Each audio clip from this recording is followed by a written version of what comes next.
يئن الوطن كثيرا تحت حاجة لمواطن وأزمة مالية تلاشت وتهديد أمني انجلاء المتناقضات دفع بشبكة الإعلام العراقي إلى تكرار توحيد خطاب المؤسسات الإعلامية الوطنية على غرار تحالف الإعلام الوطني ضد الإرهاب، تحالف لتصويب مسار الأزمات والحفاظ على الدولة عبر خطاب إعلامي مهني بعيدا عن التحزب والأجندات. اليوم نعيد الإعلان عن هذا التحالف مرة أخرى لنقف مع مطالب الشعب العراقي ونسمع صوته ونعكس صورته أمام المسؤولين في الدولة. أعمى وأصم من يقول أن قنوات شبكة الإعلام العراقي أغفلت تغطية المظاهرات العراقية الأخيرة المطالبة بحقوق الشعب العراقي وبحقوق المواطنين، لكن الشبكة وزميلاتها من وسائل الإعلام العراقية الوطنية لا تغطي الأصوات النشاز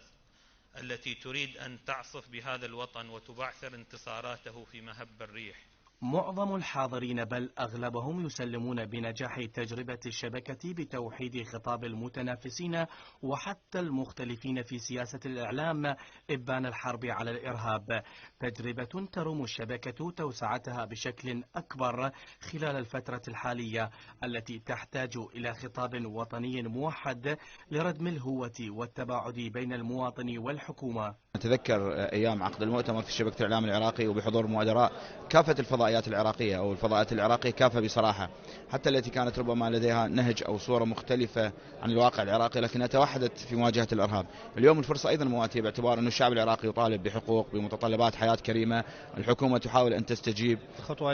لم تأتي من فراغ، هي مكملة لخطوة سابقة وكان لها نجاح على صعيد الحرب التي كانت نخوضها ضد داعش وتحديدا في عملية تحرير الموصل. هكذا بدا التفاؤل بين الحاضرين والقائمين على إطلاق مشروع تحالف الإعلام الوطني في الوقت الحاضر، كونه يصب رغم اختلاف سياسة الخطاب في مصلحة البلد والدولة والمواطن الذي ستصل مطالباته بعيدا عن التحريف والتزييف لتشكل عوامل ضغط على مؤسسات الدولة لتنفيذها بصورة ناصعة دون تزييف.